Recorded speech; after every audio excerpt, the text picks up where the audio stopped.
Roger Marshall, 31 Senate Republicans voted against this bill. Senator, it's good to see you. You were one of those no votes. Tell us why you voted no and what your priorities are going forward to push to get what you didn't get here. Right, Maria. Well, number one, I want to compliment Speaker Kevin McCarthy. He did a great job. Americans need to realize that he only controlled just about 1/2 of 1/3 of the levers of the government that handle the appropriations process. I think he got as much as he could get, but not enough for me to be comfortable with it when I read the fine print. At the end of the day, this still is going to add $1.3 trillion of debt for my grandchildren. Number two is the work requirements we wanted really evaporated in the fine print, and then finally the regulatory reform was dust in the wind. It was such thin dust that even Joe Manchin had to get a special Mountaineer kickback for him to get his pipeline. So there's just not enough for me to get there. My priorities going forward is to address the number one concern, the number one threat to our national security, and that is our national debt. And by the way, there was no funding in this to secure our border. Well, I mean, that's something that really struck me, that there's no money for the border. Why is it that the border is not seen as a national security threat, given the wide open situation and what we're hearing every day from human smuggling to drugs?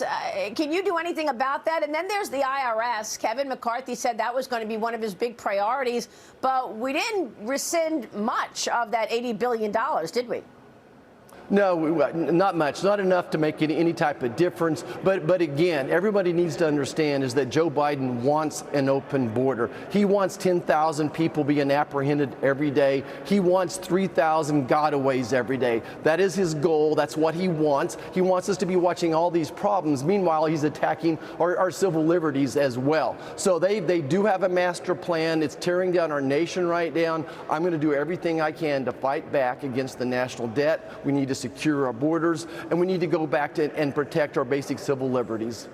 Well, it's unbelievable to me, the difference in priorities. I mean, Joe Biden wants to hire 87,000 IRS agents to look under every rock for more revenue, to raise taxes on people or do these audits. Meanwhile, how many border agents do we have? 10 or 15,000 right now? Well, and again, 90% of those board agents are being babysitters. They are not doing their job. They're so overwhelmed that they are being social workers, they're being nurses. That's why we offered an amendment to pass on the Senate side what the House passed to secure the border, to add 20,000 Border Patrol agents, as well as to secure the border by more funding to build the wall as well, more technology, the basic equipment that it would take to secure that border. That should be a huge priority. And as you pointed out, the border is the number one immediate national security threat. The debt, the long term, the border, the immediate threat, not to mention the 300 young Americans that die every day from fentanyl poisoning. Yeah, I mean, that amendment made a lot of sense to me, but I want to get your take on another big story. Your colleague, Joni Ernst, and the government watchdog opened the books out with a startling report. It shows that the United States has sent more than $1.3 billion of taxpayer money to Russia and China over the past 5 years. The report identifies $870 million paid by federal agencies in funding and grants to entities in Russia, with another $490 million paid to Chinese organizations between 2017 and 2022. Now, Senator Ernst says that it's gravely concerning that nobody in Washington can actually account for these millions of dollars sent to China and Russia for these projects. Cats on a treadmill in Russia, really? Really.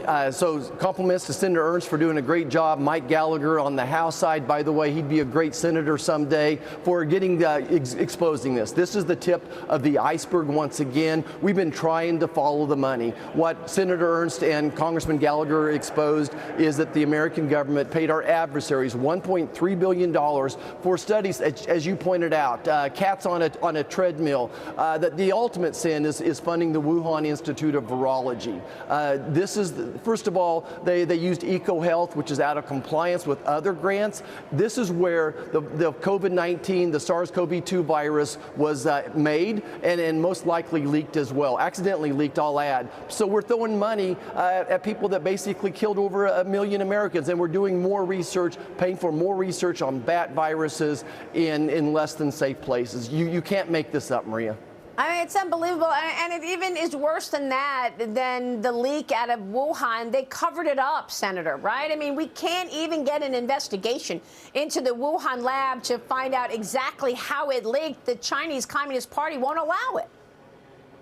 Exactly, and that's why we need a 9/11 style commission, get it outside of Washington. We've introduced legislation last Congress, this Congress, with bipartisan support that would do an in-depth dive into this. But look, the preponderance of evidence shows that this virus was made in a lab in Wuhan, China, and as well as accidentally leaked. I think that if we could get in front of a jury, we could absolutely prove that on a civil case as well. But we need to go deeper. We need to figure out exactly what they did, how they did it. And of course, they did it with U.S. taxpayer dollars. Can you believe it? Unbelievable. Yeah, really incredible. Senator, thanks very much for all of your work.